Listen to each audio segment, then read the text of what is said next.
Greetings, mortals. Welcome to Fatal Fortunes. I'm Al. I'm Nathan. Join us for a deep dive into some of history's most fascinating characters who live dangerously beautiful lives and whose legacies haunt us today.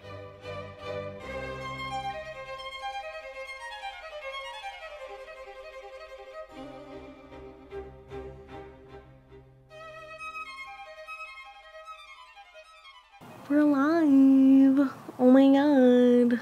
We are giving you an episode on transgender pioneer Lili Elbe, also known as subject of the Danish Girl, starring Eddie Redmayne, which we will talk about later. But first, of course, we have to talk about what was going on in 1882. This year was not as fun as a previous year we did, which was just like coup after coup after coup. I thought that was hilarious. This one is not like that. The Standard Oil Trust was created by John D. Rockefeller. Outlaw Jesse James was killed. He could be another great topic. Yeah, the British. Have you seen that movie that has the longest title I've ever heard? No. The Assassination of Jesse James by the coward Robert Ford. Imagine trying to put that Loaded title on like a little sign for a theater. Couldn't be me. The British, they captured the Suez Canal and subsequently made Egypt a British dominion. Married Women's Property Act of 1882 received royal assent in Britain, and it enabled women to buy, own, and sell property and to keep their own earnings. Big step.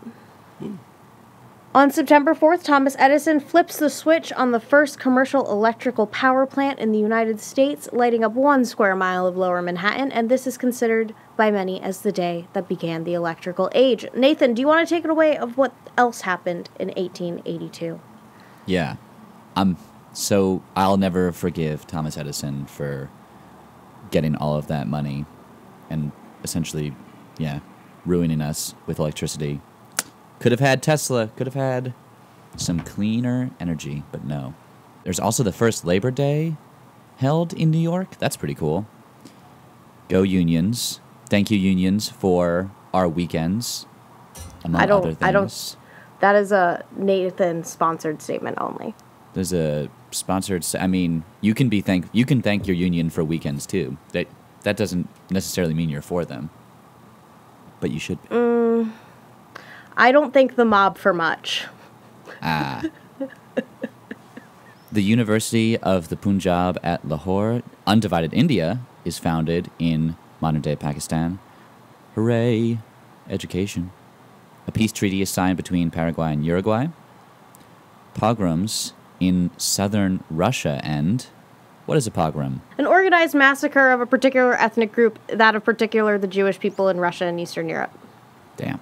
Yep, my ancestors survived that shit. That's how I'm here today. I was literally just talking about that place we went in Rome, with our professor Ralph Trust. Don't even remind me. It was horrible. I know, it was horrible. I was reminding myself. I'm like, yeah, we had to escort out of that place because it was not. I would have much rather seen Mussolini's desk. Yeah. It would have been a nice day to see a dictator's desk, okay? Not to have to relive the traumas of, Jewish ethnic cleansing in Europe, but whatever. FDR is born. Wow. Only person to serve 4 terms and then die in the 4th one, right? Yep. Good for him. Mohammed Mossadegh is born. Robert Hitchens. Oh no, the guy at the wheel of the Titanic when it hit the iceberg was born. That's tragic. And Ralph Waldo Emerson dies in this year, 1882. I think it's a fun one. I would solidly call this a fun one. It's got a good balance of happiness and tragedy, as opposed to just tragedy. Definitely. But of course, none of that stuff is what we're here to talk about today, because we are here to talk about Lili Elbe, who was born on what we think was December 28th, 1882 in... Vejle? Or is it like the silent J of like Vale, Denmark? Okay, it could be that. It is speculated by some doctors that Lili was born intersex, but she was assigned male at birth. Because of this assignment, she obviously had a lot of gender dysphoria. For anyone who hasn't heard of this term, gender dysphoria is the clinically significant distress or impairment due to the strong desire to be of another gender. Nathan and I could not really find much about her family life and her upbringing, so the story starts a little bit in the middle. She presented as a man for most of her life. Her teenage years also found her moving to Copenhagen, Denmark, to study art at the Royal Danish Academy of Fine Art at the age of 19. Lili was really artistic from a young age, being drawn to, landscapes and cityscapes at this time. The landscapes that she painted were very depressing. They were full of dank bogs and the general cruelness related to this bleak landscape, which she has grown up in. And no wonder her gender identity conflicts, they hadn't really begun until she had started school in Copenhagen. So while Lili is at the Royal Danish Academy of Fine Arts, she meets someone who will later be her wife, Gerda Gottlieb. Did you see her named Greta or like other G names? Because I kept getting Greta versus Gerda. They might have, Germanicized it or something, depending on the source. Yeah, so I think the majority of the times I saw her credited as Gerda, so I'm just going to refer to her as that. Yeah. Gerda is another painter who specializes in the Art Nouveau, or Art Deco style. It's pretty cool, pretty hip for the early 1900s. And the two fell in love and married in 1904, when Gottlieb was 19 and Elbe was 22. They really loved painting together and traveled around Italy, Denmark, and France, working when, in 1907, Lili is awarded the Neuhausen's Prize at the Artists' Fall Exhibition in Denmark. After this award, that's a nice little shining star in Lili's career. Gerda also is very successful in this relationship. She illustrates books and fashion magazines that portrayed that new age painting aforementioned. And Lili was obviously also a very skilled illustrator. So around this time, Gerda's also painting a lot of portraits. And this is where Lili and her exploration of womanhood and gender begins. Like we said earlier, it was kind of hard to find exact years for when everything is happening, when the first portrait of Lili occurs. But definitely by 1913, people in the art world are starting to catch on that the beautiful woman in all of these portraits is Gerda's spouse. The first paintings probably happened within the first years of their marriage, and the way it ended up happening was somewhat by accident, because the original subject of this portrait was supposed to be Anna Larsen, who is a popular Copenhagen actress, and Anna was actually the one to suggest the name Lili, and it stuck. When Anna and Gerda had this idea to use Lili and her, quote, very pretty legs, Lili initially refused, kind of embarrassed, thought initially that they were teasing her. But eventually she's coerced into putting on heels and a very curly wig. After this first successful portrait, Lili went on to pose many more times, especially after the couple decided to move to Paris, finally, in 1912. This was a place where Lili felt a lot more comfortable to go out into the world with more femme clothes. It must have been very difficult at this time. In Europe, there was no common knowledge about being transgender, and because of this loneliness, Lili suffered from depression a lot. However, it wasn't all bad, as Lili did attend many parties in her famously lavish clothes that a lot of the times she wore in those portraits. Most of these events, she would be the star of the show, the star dancer all night. In 1924, her work of landscapes was shown in Paris at the Salon de Automne and the Salon d'Independence. It is a shame that her paintings ceased once she started to transition, because I do think that you can see the landscapes getting a little bit brighter as she moves to Paris, away from, her life in Denmark, where she's constantly having to wear men's clothes. Those later portraits, I think, are a lot brighter and were probably reflective of the way she's feeling. And she's very lucky to have Gerda supporting her, and also a lot of other friends. But like I said earlier, it's hard because transgender people were not really given any resources to help with this transition. But that was all about to change. Up until this point in history, it was assumed that there had been no sex reassignment surgeries or transitions between genders of any kind, at least in the Western world. Trans people were even more invisible in the 1920s, but Lili and Gerda had heard of experimental procedures happening. So in 1930, Lili underwent the first of her 4 operations to reassign her sex. The first surgery was in Berlin, performed by Erwin Gorbant. Under the supervision of sexologist Magnus Hirschfeld. The final 3 surgeries were all performed by Kurt Varnekroos at the Dresden Women's Municipal Clinic. With the first, second, and third surgeries all being a success, the German and Danish newses were all abuzz. Because of all this press, the Danish court ended up annulling Lili and Gerda's marriage because, according to Danish law, Lili was now a woman and same-sex marriage was not legal in Denmark. Their marriage just had to be annulled. And I want to see if gay marriage is legal in Denmark today. Legal since 2012, thank goodness. There you go. So, of course, that does not happen to couples in Denmark today, thank God. This was, the final nail in the coffin for their marriage dissolving. They had been not separated, I would say. Like, Gerda was definitely still supporting Lili, but was also branching out and becoming more independent in her own life. She actually ends up remarrying also. Lili has now changed and legally become Lili Elise Elvens? Yeah, I think so. Elvin? Finally, I could say something.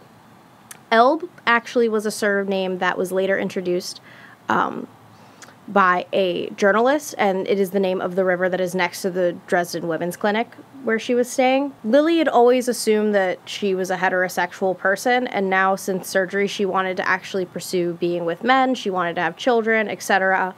I think that this bolsters the claims that she was in fact intersex, because Gerda and Lili were together for so long without there even being, a miscarriage recorded on record. So I definitely think that there was something with the anatomy of either one or both of them that prevented them from having children. But again, not a doctor. It's just my opinion. Ugh. Basically, she specifically really fell in love with this art dealer named Claude Lejeune. Lili wanted to have children with Claude specifically, so it was time for her to try and attempt her final surgery. And her final surgery was to transplant a uterus. Lili's 4th surgery went really badly. Her immune system rejected the uterus, and the operation to remove said uterus led to an infection that caused her death from cardiac arrest on September 13th, 1931, 3 months after the initial surgery. She was buried in Dresden, but the grave was destroyed in the 1960s. Focus Features bought a new tombstone for her, which says her name, place of birth, and date of death. Lili, of course, has been mentioned so much in popular culture, and that's why we know about her today. The LGBTQ Film Festival, Mix Copenhagen, awards 4 Lili Awards every year in her honor. And then, of course, we have to talk about The Danish Girl, which is, of course, another movie that I saw at the Kendall Square Cinema back in my heyday of movie watching. First, in the year 2000, a writer named David Ebershoff wrote The Danish Girl, a fictional novel of her life, and screenwriter Lucinda Coxon wrote a screenplay in 2004, but it took over 12 years for the movie to get off the ground. Basically, every name in Hollywood was attached to this project. I remember first hearing about the story because Nicole Kidman's production company, Blossom Films, was attached to it for a while. Thomas Alfredson, best known for directing Let the Right One In, was first attached to the movie in 2009, but in that same year, he was no longer attached. Apparently, the news had spread before he had finalized his contract to direct the film. A different Swede was attached to the film in 2010. Laze Hellstrom is what I'm going to call him. Laze Hellstrom was best known for directing all of the ABBA music videos. Nice. Eventually, Tom Hopper was picked to direct the film, and he is best known for directing that horrible movie Cats. Did you see Cats? No. No. Like I said earlier, Nicole Kidman was one of the first actors attached to the film to play Lili, with Charlize Theron playing Gerda, but she left and was replaced by Gwyneth Paltrow. But when the filming location changed, she dropped out as well. Uma Thurman was rumored to replace her, but was never confirmed by anyone involved in the project, so I don't get how this rumor showed up. Marion Cotillard was then rumored to be the next replacement, but I think her accent is honestly just too wrong for the part. It's wrong. In 2010, the film received $1.5 million from the German Film Board and planned to shoot for 19 days in Germany. They did start filming in 2010 in Berlin with Hopper, but this was all put on pause. The filming was supposed to continue with baddie Rachel Weisz playing Gerda, but in May, she and Hallstrom left the project. So it's very confusing. It's like ping pong, ping pong, ping pong. 3 years later, Eddie Redmayne was announced as the lead under the mentorship of Lana Wachowski of Matrix fame. Finally, Alicia Vikander was cast as Gerda, and I think Alicia Vikander is a really tan individual. I didn't know that they had tan people in Sweden. I don't even think I know who this person looks like, since I have yet to see The Danish Girl. She's married to Michael Fassbender, if that helps. Wow. Well, that guy is attractive. Yeah. The shooting of the movie took place in London, Copenhagen, Brussels, among others, and they filmed 186 scenes across 6 countries. The movie's score was recorded one singular week before the film premiered at the Venice Film Festival. That is so bloody scary to me. The film's ending, however, does not parallel the book or real life, and it showed Lili and Gerda together to the end, even though this isn't true. The film was released by Focus Features on November 27th, 2015. The film's budget was at that time $15 million, but the decades of time it took to make the film are not included in that number, of course. The film grossed $64 million worldwide, and Alicia Vikander won the Academy Award for Best Supporting Actress. But because of her screen time, it was more than half of the film's entire runtime, so she in fact qualified for Best Actress consideration, but Focus Features wanted to put all of their resources behind Brie Larson that year for Best Actress. Oh, for Room. That's right. Yeah. So, yep, Brie Larson did win that year. Yeah. Kate Blanchett was up for Carol, Jennifer Lawrence was up for Joy, Charlotte Rampling for 45 Years, and Saoirse Ronan for Brooklyn. What a gay Holy shit, Oscar's year. so white. That was a gay white year. Yeah. Sounds just like Massachusetts. Just like every year? Oh, yeah. At the BAFTAs, however, and the Golden Globes, Alicia Vikander was nominated for Best Actress. The film is banned in Qatar, the UAE, Oman, Bahrain, Jordan, Kuwait, and Malaysia. Wow. Go team. Some more differences between the film and real life. Elbe was not the first trans woman to undergo sex reassignment surgery. The first was Dora Richter, who lived until 1933 when the Nazis destroyed the Institute for Sexual Research in Berlin.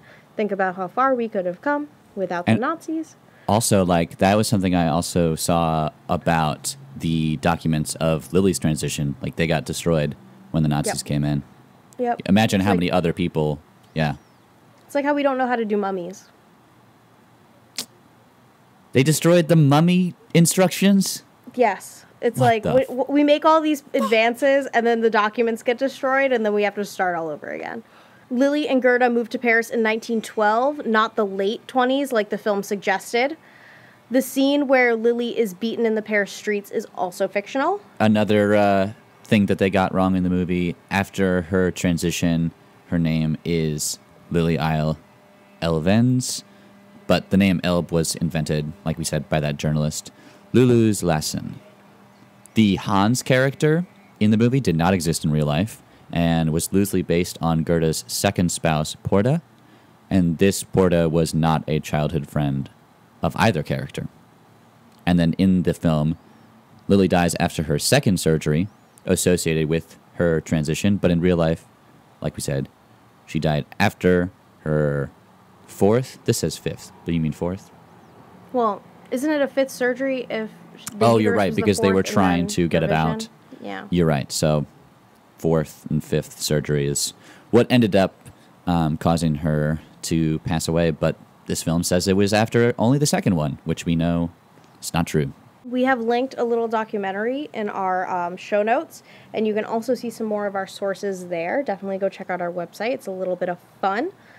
When I first saw the movie at the Kendall Square Cinema, I thought it was good, but 5 years since the release of this film, I do not think it has aged well. Redmayne said in 2021 that he regrets taking the part. I think of this as a piece of fiction because the writer says he isn't telling a true story, the guy who wrote the book, But because there's no real canon for her story, I think some of the person who Lily was gets lost in the character that others made her out to be. But we wanted to, shed some light on her. It's been almost, 90 years since her passing. So here we are. I mean, I vaguely remember this film's release. Like I said, I still have not seen it. And I don't know, I do think it was because I heard when it was getting released that people were upset about who they cast as the actor, which, makes sense. It's not a trans person. It's not even a Danish person. Not even a Danish person. Not even someone who is open about being part of the queer community in any way, shape, or form. And I'm just thinking about, was this also the year that... Oh, no. So it was 2 years later. I'm getting my years confused, because then 2 years later, there was controversy in film again about people not liking the South Korean actress Scarlett Johansson playing certain roles. And dude, you I can killed understand. me. Oh my god. I can understand people's unease oh my god. with Eddie Redmayne playing this part, because like he said, I think given space, and also maybe, I don't know. So he definitely knew, and someone on that film must have definitely known trans people, and yet no one. Well, he did. He asked his bestie Lana Wachowski how I played this role. Fair, but I don't think that Lana is the best person to go to ask advice with her pink dreads still, right? Oh, does she still have pink dreads? I'm pretty sure. I'm pretty sure she still got pink dreads. Yeah, hot pink. Well, yeah, this was this story. I hope we don't sound ignorant. We might. We might sound just ignorant. Watch things change in this episode age really poorly, too. We were talking about all of the records getting destroyed. You can only imagine, right, how many other people we don't even know about because of the destruction of their histories. Yep. And I don't know. I think talking about it is a way to bring them back in some way, even if we do. We're probably getting some of these facts wrong. I hope to be corrected in the future, because it's important to remember these people as an integral part to medical advancements, and also just how many people they impacted in their life. Yeah. Well, thank you guys so much for listening. Don't forget to give us a rating on Spotify, which you can do now. Leave us a review on Apple Podcasts. Check out our website for our show notes with our sources and more fun goodies. I think that's it. We'll see you guys next time.